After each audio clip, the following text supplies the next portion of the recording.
아름다운 찬양 감사드립니다. 우리 하나님 말씀 고린도후서 13장 5절에 있는 말씀을 제가 먼저 다시 한번 읽도록 하겠습니다. 너희가 믿음에 있는가 너희 자신을 시험하고 너희 자신을 확증하라. 예수 그리스도께서 너희 안에 계신 줄을 너희가 스스로 알지 못하느냐. 그렇지 않으면 너희가 버리운 자니라. 아멘. 네, 오늘은 막연한 희망이라는 설교의 제목으로 하나님 말씀을 나누기 원합니다. 1844년 어떤 일이 저희 교회에 일어났는지 아십니까? 저희 교회라고 하기는 그렇고 이 기독교 역사의 1844년은 어떤 의미가 있는 날일까요? 네, 예수님 재림하신다고 굳게 믿고 기다렸던 날, 1844년입니다. 이때 모든 우리 개신교회가 주님만을 바라보고 기다렸는데 오지 않으신 주님 때문에 정말 대실망을 경험하게 되었습니다. 하지만 예언서를 연구하던 신실한 하나님의 남은 백성들이 1844년에는 오지 않았지만 그러나 무언가 우리가 예언을 잘못 해석하였을 것이다 라고 생각하고 열심히 성경을 연구한 끝에 어떤 일이 발생했습니까? 어떤 교회가 탄생했습니까? 우리 교회, 제7일 안식일 예수 재림교회가 극적으로 탄생하게 되었고 성경에 예언된 하나님의 마지막 사명을 감당할 남은 백성으로 선택되게 되었습니다.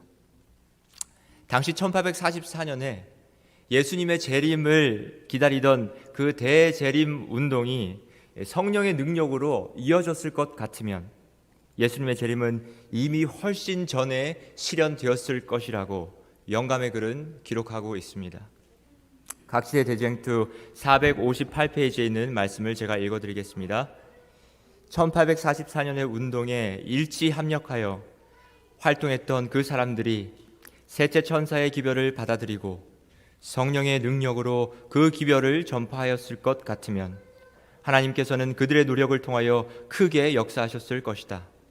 빛이 흘러나와서 온 세계를 환하게 비췄을 것이다. 그렇게 되었더라면 벌써 여러 해 전에 지상 거민들에 대한 경고는 끝나고 마지막 사업은 완성되고 그리스도께서는 당신의 백성을 구속하시러 이 세상에 오셨을 것이다. 놀랍지 않습니까?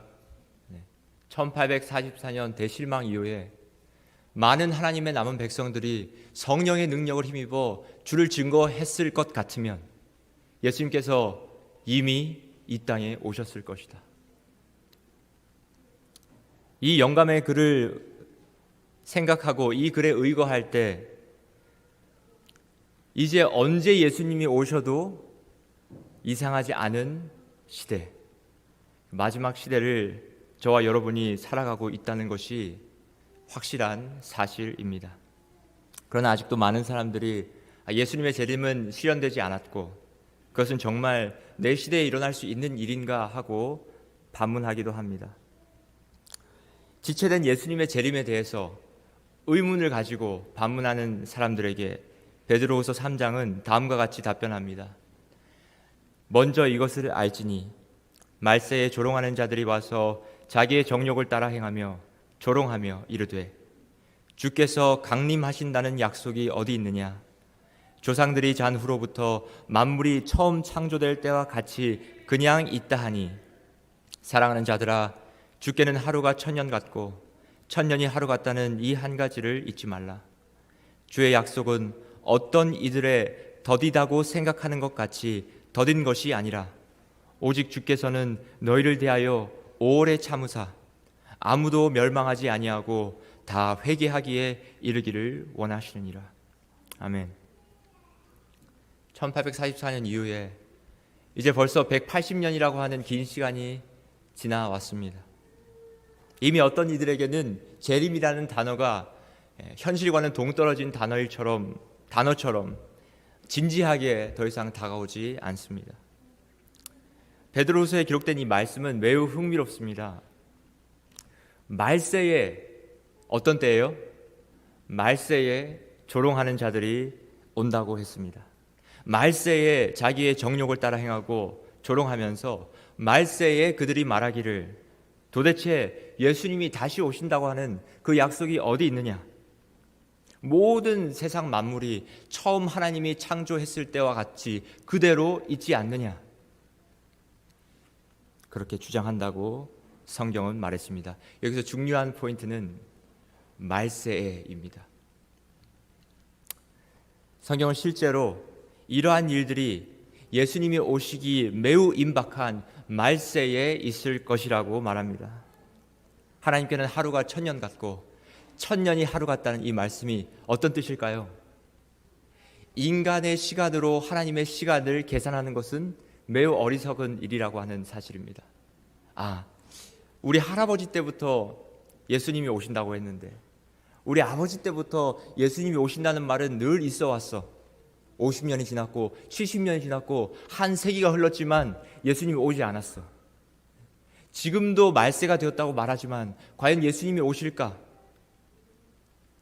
인간적인 계산으로 하는 50년, 30년, 100년은 하나님 앞에서 아무런 의미가 없습니다. 하나님은 오늘도 당장 우리를 구원하시러 이 땅에 오실 수 있다고 하는 사실입니다. 그러나 왜 더디 오신다고 하는 것입니까? 왜 지체한다고 하는 사실입니까? 우리를 사랑하시기 때문에 아무도 멸망당하지 않고 다 회개하기에 이르러서 구원받기를 바라시는 하나님의 마음이신 것입니다. 사랑하는 성도 여러분, 제가 이 시간에 우리 모두에게 한 가지 질문을 하기를 원합니다. 나는 예수님의 재림을 앞당기는 사람인가? 아니면 재림을 지체하게 만드는 하나님께서 아직도 돌아오기를 기다리는 그 한 영혼인가? 어떤 사람들은 이렇게 말씀을 합니다. 두려움을 조장하지 마십시오. 두려움을 조장하지 마십시오. 하나님이 가까웠다는 것을 너무 그렇게 두렵게 임박하게 말씀하지 마십시오. 우리는 현재를 살아가야 하지 않겠습니까? 일부만 맞는 말씀입니다. 현재를 충실히 살아가는 재림교인이 되기 위해서는, 정말 그리스도인답게 살아가는 재림교인이 되기 위해서는 마지막을 이야기할 수 있어야 합니다. 제가 여러 가지 책을 참고하면서 여러 가지 인문학적인 정말 신선한 설교를 준비할 수도 있지만, 여러 가지 인문학적인 지혜가 담긴 그런 신선한 21세기에 맞는 모던한 설교를 준비할 수 있지만, 저는 오늘 마지막이 가까웠고 재림을 위해서 깨어 준비해야 한다고 하는 절실하고 진실된 복음을 전하기 원합니다. 왜냐하면 정말 저희가 직면한 가장 큰 문제는 우리의 삶의 어떤 문제도 아니고 내가 과연 하나님의 재림을 맞이할 준비가 되어 있는가 하는 문제이기 때문입니다.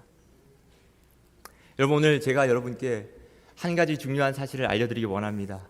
우리의 편에는 누가 계십니까? 우리를 위해서 십자가를 지신 예수님이 계십니다.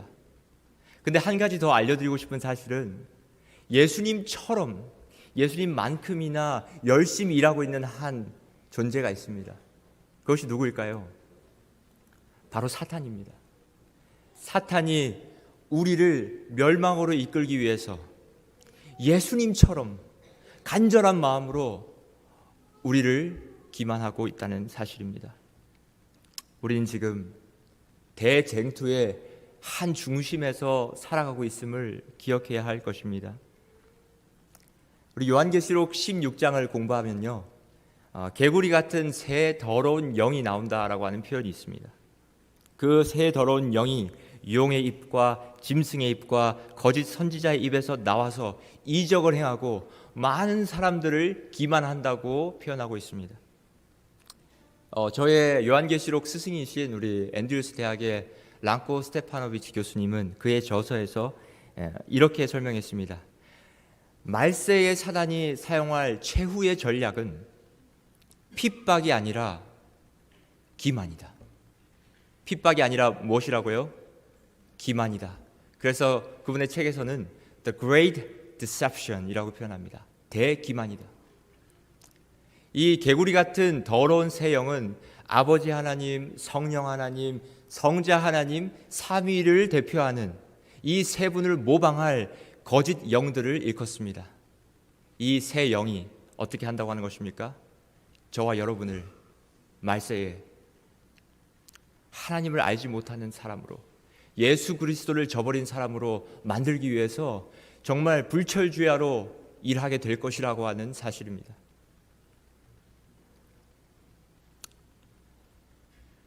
그래서 말세를 예언하는 예수님의 말씀에는 하나같이 다음과 같은 권고의 메시지가 있습니다.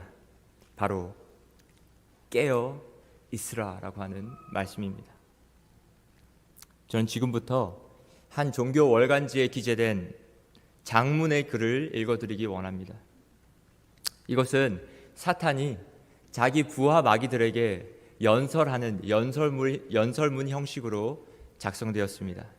좀 긴 글이지만 정말 귀담아 들어보신다면 여러분에게 반드시 축복이 있을 것이라고 생각됩니다. 친애하는 마귀 여러분, 우리는 지난 수천 년 동안 하루도 쉬지 않고 하나님과 커다란 전쟁을 치러왔습니다. 우리는 인류의 조상인 아담과 하와를 유혹하는 데 성공했고, 가인을 통하여 아벨을 죽임으로써 첫 번째 순교자를 만들어내는 데 성공하였습니다. 구약시대에 우리는 유대교인들의 신앙을 하나의 형식과 의식으로 변질시키기 위하여 무던히 애를 썼는데, 그 결과 유대교회의 신앙은 바짝 메마른 율법주의로 전락되어 하나님의 참사랑과 진리를 가리우는 데 우리는 성공하였습니다. 율법주의에 빠진 사람들은 자신이 그토록 기다리던 메시아가 이 땅에 왔음에도 불구하고 예수 그리스도를 십자가에 못 박아 죽였습니다. 예수 그리스도가 부활하여 하늘로 승천한 후 12 제자들의 활약으로 인해 그리스도 교회의 참된 복음의 능력이 나타나자 잠시 우리가 구석에 몰리는 듯 했지만 우리는 거기에 굴하지 않는 열심으로 그리스도인들을 핍박하였습니다. 그러나 우리가 로마 제국의 사자굴과 원형극장에서 한 사람을 순교시켰을 때, 그 한 사람을 순교시켰을 때 10사람이 그리스도의 교회로 들어오는 것을 보면서 우리는 급하게 우리의 전략을 수정하였습니다. 우리는 핍박을 하는 대신 교회 안에 돈과 세속을 넣어주고 원하는 사람은 누구나 그리스도를 믿을 수 있는 자유를 허락하였습니다. 놀랍게도 그 작전은 대성공이었습니다. 교회가 재물과 탐욕에 빠져 있는 동안 우리는 인간의 대리자들을 통하여 교회 안에 진리를 제거하고 오류를 퍼뜨리는 데에 크게 성공하였습니다. 중세기는 정말 우리 마귀들의 전성 시대였습니다. 1000여 기간의 긴 종교 암흑 시대가 끝나갈 무렵 종교 개혁 운동이 일어나서 많은 사람들이 개혁자들의 설교에 귀를 기울이며 진리에 대한 관심이 커졌습니다. 사람들은 스스로 성경을 읽으려 하였고 하나님의 참된 신앙이 무엇인지를 알려고 노력했습니다. 16세기에 일어난 마틴 루터의 개혁 운동은 우리에게 있어서 최고의 위기였습니다. 그러나 개혁자들이 하나씩 둘씩 죽어가자 다행스럽게도 그 후예들은 개혁자들의 정신을 잃어버렸고 뜨겁게 불타올랐던 개혁 운동의 불길은 꺼져갔습니다. 우리는 그 기회를 놓치지 않고 강하게 반격을 가했습니다. 사람들로 하여금 성경의 진리를 사랑하는 대신에 새롭게 발견한 자신들만의 진리를 가지고 각 교파를 형성하고 교파 간에 높은 벽을 쌓고 하나님의 진리를 선포하기보다는 자기 교회의 성공을 위하여 살도록 부추겼습니다. 산업혁명이 일어나고 과학과 공업이 발전하면서 한동안 복음이 전 세계로 퍼져나가는 듯한 그러한 모습 때문에 우리가 긴장한 적도 있습니다. 그러나 근대에 들어오면서 사람들은 유사 이래로 가장 풍요로운 삶을 살게 되었고 물질 만능주의의 파도에 휩쓸려 가도록 우리는 만들었습니다. 우리는 그들로 하여금 더 많은 부와 쾌락과 사치를 위하여 더 많이 일하도록 분위기를 조장하였습니다. 우리는 시간이 곧 돈이다라는 생각을 그들의 마음속 깊이 심어놓는 일에 매우 성공하였습니다. 사랑하는 마귀 형제 여러분들이시여, 이제 우리는 성경이 말하는 마지막 시대에 돌입하였습니다. 이 전쟁의 승패야말로 우리 모두의 운명을 결정짓게 될 것입니다. 우리의 운명은 얼마나 많은 사람들을 우리의 편으로 끌어들이느냐에 달려 있습니다. 우리는 더 이상 사람들이 교회로 몰려드는 것을 막을 필요가 없습니다. 왜냐하면 교회는 이미 세속적인 정신과 오류로 인하여 복음의 능력을 잃어버렸기 때문입니다. 여러분, 우리는 그들의 기도를 막을 필요가 없습니다. 왜냐하면 그들의 기도는 세속에 깊이 몰입되어 있는 심령과 진리에 대한 잘못된 이해로 말미암아 그 방향과 목적을 이미 잃어버렸기 때문입니다. 지금 드려지고 있는 허공에 던져지는 그들의 기도는 단지 물질과 복에 매달린 어리석은 욕으로 채워져 있습니다. 여러분, 우리는 목사들의 설교를 막을 필요가 없습니다. 왜냐하면 그들의 설교가 온갖 재미있는 이야기와 정치와 사회 문제로 채워져 있고 교인들의 입맛에 맞춘 설교를 하고 있기 때문입니다. 의와 진리에 대한 무지로 인하여 성경의 복음을 그대로 정확하게 강론하지 못하고 있기 때문입니다. 오늘날 목사들은 마지막 시대에 대한 하나님의 예언에 무관심합니다. 그렇기 때문에 그들이 요한계시록이나 다니엘서 같은 중요한 예언서를 강론할 것에 대해서는 아예 걱정하지 않아도 됩니다. 오류와 무지로 혼탁해진 그들의 설교가 아무리 강단에서 크게 외쳐진다 할지라도 그것은 사람들의 생애와 마음을 결코 하늘로 이끌지 못할 것이라는 사실을 우리는 확신하고 있습니다. 내가 이 마지막 시대에 우리 마귀 형제 여러분들께 강조하고 싶은 것은 사람들의 시간을 빼앗으라고 하는 것입니다. 그렇습니다. 시간이 관건입니다. 만일 우리가 그들의 시간을 빼앗을 수 있다면, 비록 그들이 진리를 올바로 이해하고 진리를 접하고 기도를 하며 교회에 매 주일마다 출석한다고 할지라도 별로 문제가 될 것이 없습니다. 그들이 구원받았다고 스스로 믿도록 해놓고 그들의 시간을 우리가 장악하기만 한다면 그들의 마음과 생애는 불신자와 별다른 차이를 보이지 않을 것입니다.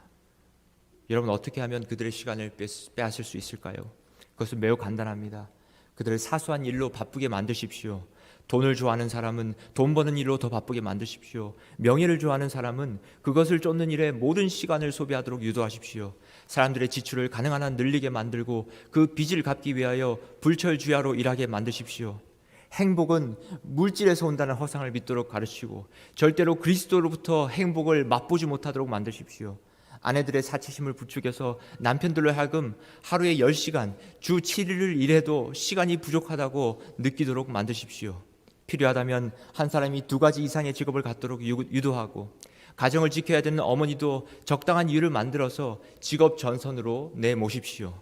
가족의 풍요로운 삶을 유지하기 위해서는 오직 계속해서 돈을 많이 벌어야 하는 길밖에 없다는 그러한 생각을 갖도록 유도하십시오. 열심히 일한 후에 돌아온 어머니는 파김치가 되어 저녁에 가정에 돌아오면 남편과 아이들을 위하여 정성어린 식사와 환한 미소를 제공할 여력을 잃게 될 것입니다. 그들의 입에서는 짜증과 신경질과 투정이 자주 나오게 될 것이며 그 결과 가정에는 조그만 일로도 다툼과 투쟁의 먹구름이 들이오게 되고 결국에는 이혼이라는 파국으로 끌려가는 결과들이 점차적으로 늘어나게 될 것입니다. 일주일 내내 사람들의 마음을 항상 바쁘게 만드는 것이 우리의 최고의 전략입니다. 사람들이 헛된 것에 소모하는 시간이 많을수록 그들이 하나님께 함께 할 수 있는 시간은 그만큼 줄게 될 것이라는 사실을 명심하고 또 명심하십시오. 컴퓨터를 쥐어주고 손에 핸드폰을 쥐어주어서 늘 그들의 정신이 거룩한 하늘의 분위기를 명상할 수 없도록 바쁘게 만들어 주십시오. 아이들도 각종 시험 공부와 스포츠와 음악 레슨과 시끄러운 음악으로 눈코 뜰 새 없이 바쁘게 만들고 어려서부터 이기적이고 경쟁에 승리하는 것이 가장 중요하다는 사상을 귀에 못이 박히도록 들려주어야 합니다. 어린 나이부터 어린이집이나 유치원에 보내게 하여 부모와 격리하여 살도록 유도하면 그들이 나이가 들어 사춘기가 되어 부모와 말이 통하지 않는 아이들로 성장하게 될 것입니다. 그리고 가능하면 어린 나이부터 성과 마약과 노름에 빠져들 수 있는 기회들을 많이 만들어주는 것도 반드시 잊지 말아야 합니다.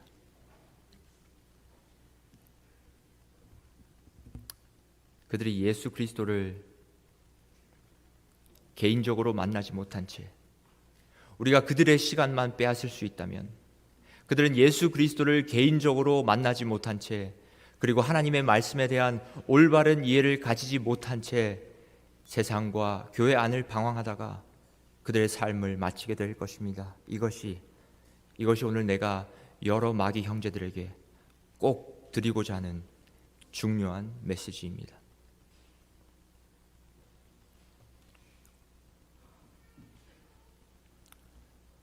온 세상 사람들이, 제가 이 말씀을 정말 드리고 싶었습니다. 온 세상 사람들이 사단이 운전하는 급행 열차에 타고 달리고 있다는 사실을 알고 계십니까? 열차의 종착역이 어딘지도 모르면서 언젠가는 자신이 원하는 그곳으로 나를 데려다 주겠지 하는 막연한 희망을 가지고 살아갑니다.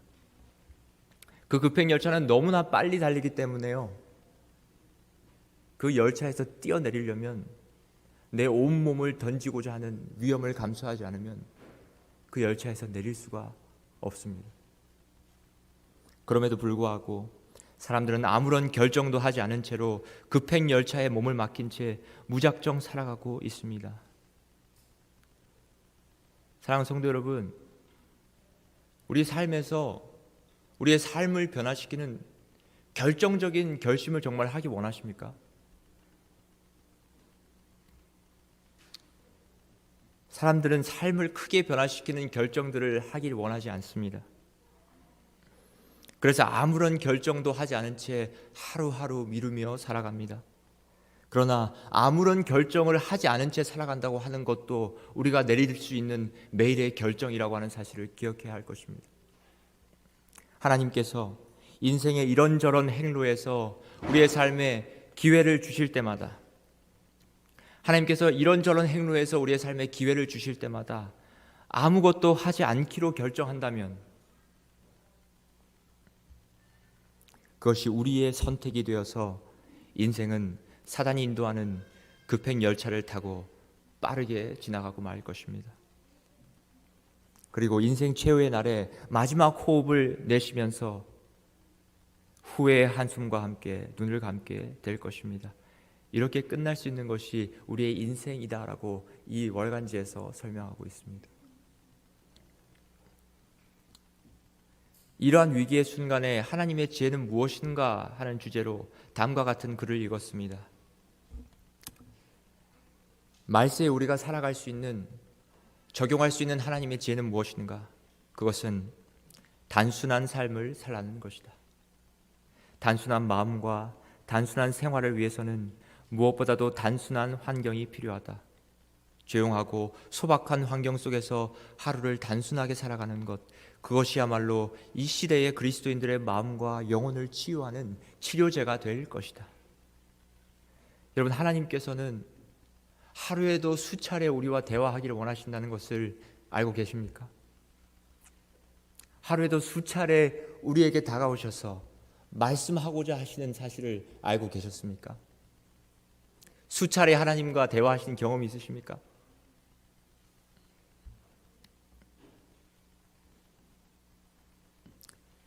진리는 항상 단순한 것에 있다고 하는 것입니다. 경건하고 단순한 삶을 위해서는요, 뼈를 깎아내는 결정과 결단이 필요합니다. 단순한 삶을 위해서는 단순한 가정 경제가 필수입니다. 빚과 지출을 줄이고, 또 어떤 사람들에게 있어서는 그들의 의복과 차와 집이 지금보다 더 소박해져야만 단순한 삶을 살 수 있습니다. 어떤 사람들은 마음의 탐욕과 욕심을 버려야만 단순한 삶이 실현될 수 있습니다. 현대 사회의 복잡하고 너무나 복잡해서 우리가 모든 것을 이해할 수 없을 만큼 복잡한 이 시대를 살고 있는 우리가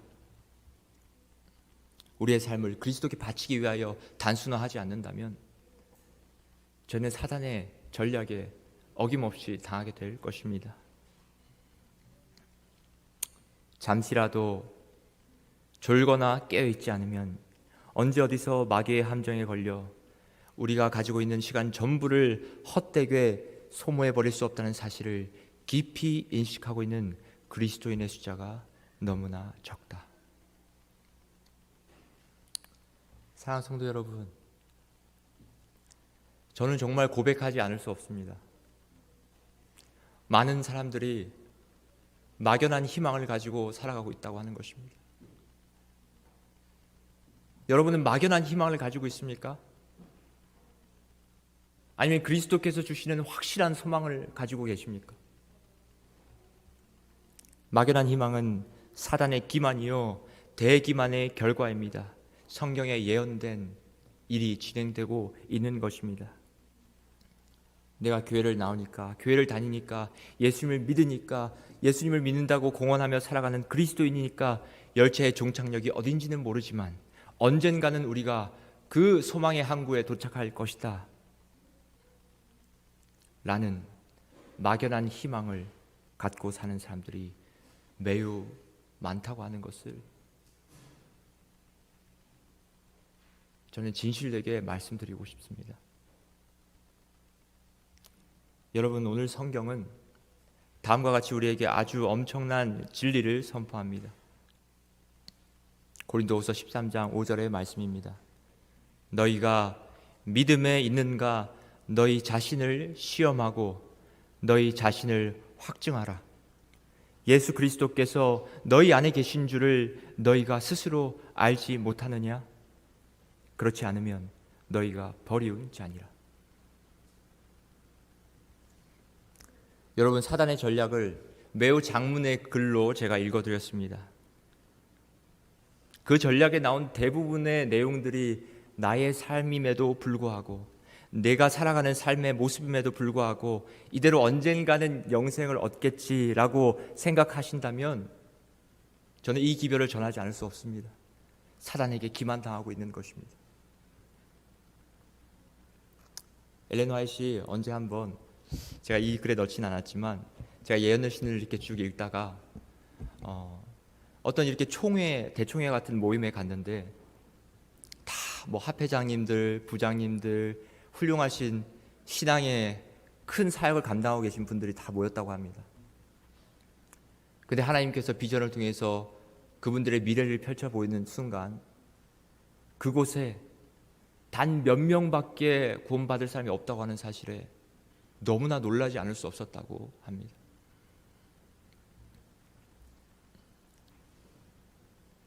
확실한 소망을 붙들고 확실한 인생을 살아가야 할 저와 여러분이 막연한 희망 속에 살아가고 있는 것입니다. 오늘 사도 바울의 권면은 저의 말이 아니라 살아계신 하나님의 말씀입니다. 절대 불변하는 말씀입니다. 우리가 우리 스스로를 시험하고 확증했을 때 우리 안에서 예수님을 발견할 수 없다면 우리는 버리운 자입니다. 지금 다른 어떤 것을 위해서 살아갈 때가 아니라고 하는 사실을 정말 말씀드리고 싶습니다. 우리 자녀들에게 다른 어떤 일을 위해서 살아가라고 가르칠 때가 아닙니다. 역사적 재림도 가깝지만 우리 개인의 재림도, 죽음이라고 하는 언제 우리를 찾아올지 모르는 개인적 재림도 우리 앞에 놓여 있는 것입니다. 사단이 하와에게 말했습니다. 네가 이것을 먹는 날에는 정녕 하나님이 죽으리라고 했느냐? 그렇다. 사단이 뭐라고 했죠? 내가 결코 죽지 아니하리라.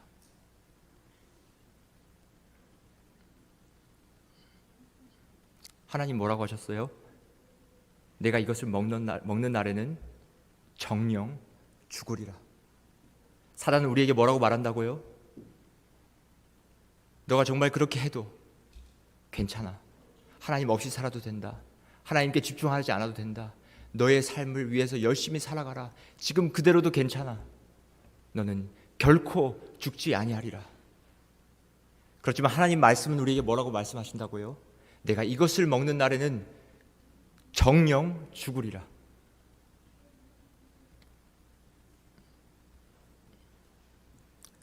여러분, 제가 강단에 서서 여러분의 마음을 무겁게 하고 싶겠습니까?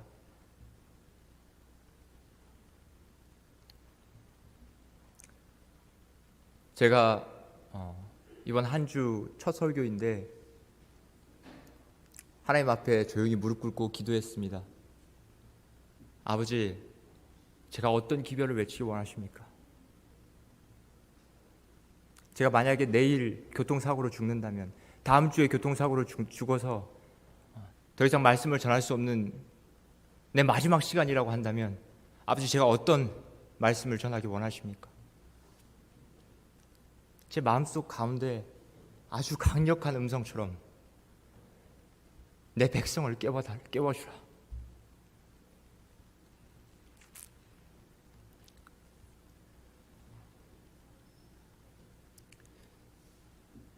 여러분, 하나님이 사랑이시기 때문에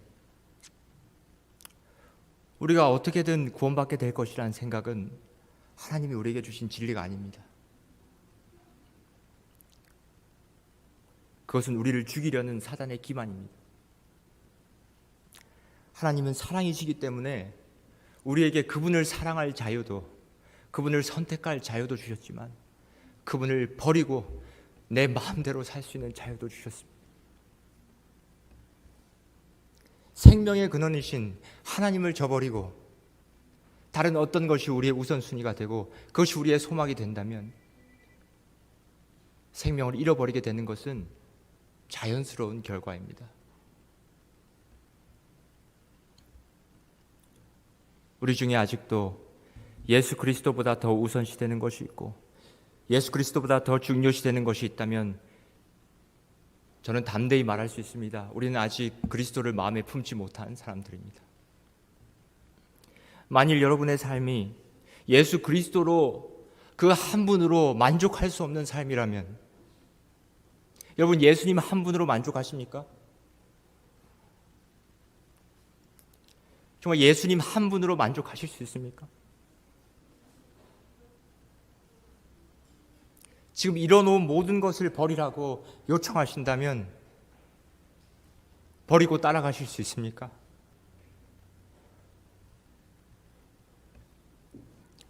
우리의 삶이 예수님 한 분으로 만족할 수 없는 상황이 있다고 한다면 우리 마음속엔 예수님을 품고 있지 못합니다. 예수님 한 분으로 만족하게 될 때 우리의 삶의 최우선순위는 하나님의 의를 갈망하는 삶으로 변모하게 되는 것입니다.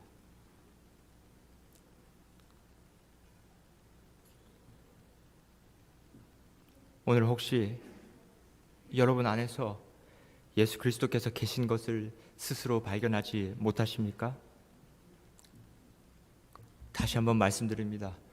그렇지 않으면 버리운 사람입니다.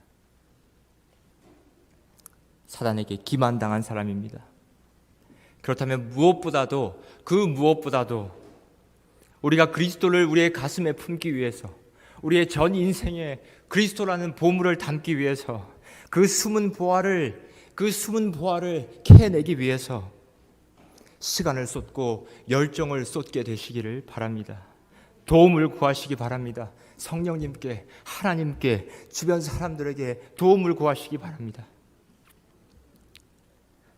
우리 모두를 돕기 위하여 이곳에 있는 저에게, 아니면 저보다 더 훌륭하신 목사님들에게 도움을 요청하시기 바랍니다.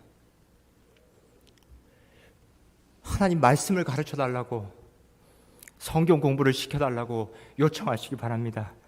진리를 잘 가르쳐 줄 수 있는 사람을 발견하셨습니까? 진리를 잘 가르쳐 줄 수 있는 사람을 발견하셨다면 돈을 주고서라도, 성경 과외를 받고서라도 그리스도를 품게 되시기를 간절히 요청드립니다.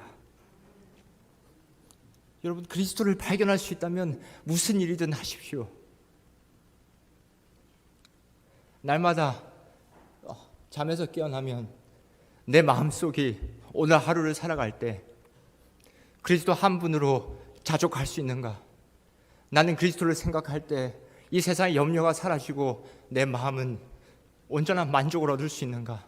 이것을 질문하시고, 그렇지 못하다면 내가 버리운 자구나, 내가 예수를 발견해야 되겠구나, 내가 십자가의 능력을 발견하고 복음의 능력 가운데 살아야겠구나, 돈을 주고서라도 가회를 받으시더라도 그 일을 이루어내시기를 간절히 주님의 이름으로 축원합니다.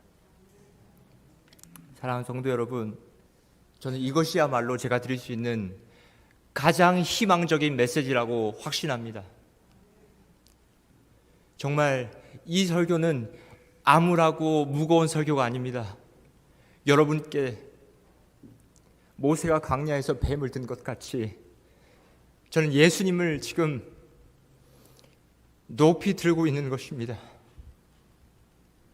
누구든지 저의 이 기별을 깨달으시고 높이 십자가에 들리신 예수님을 바라보실 결심과 용기를 가지신다면 이곳에서 단 한 사람도 낙오된 자 없이 우리 주님을 뵙게 될 것입니다.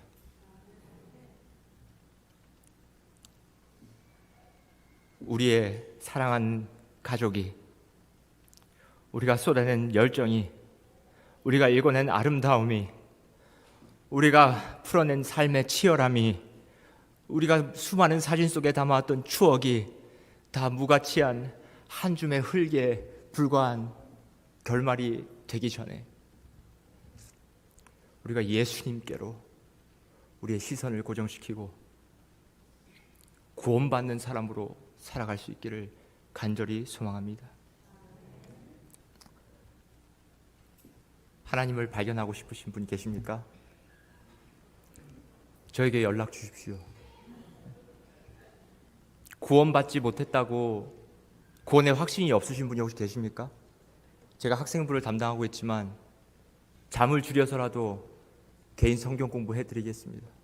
저보다 더 훌륭하신 목사님 알고 계시다면 그분께 돈을 드리고서라도 성경 공부를 받으시기 바랍니다.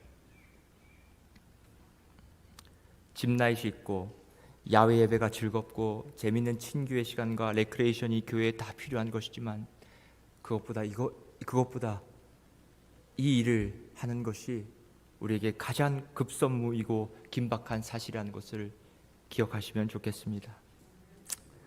막연한 희망을 이젠 버리고 십자가에서 발견할 수 있는 확실한 소망을 가지고 살아가게 되시는 저와 여러분이 되기를 간절히 소망하며 말씀을 마치겠습니다.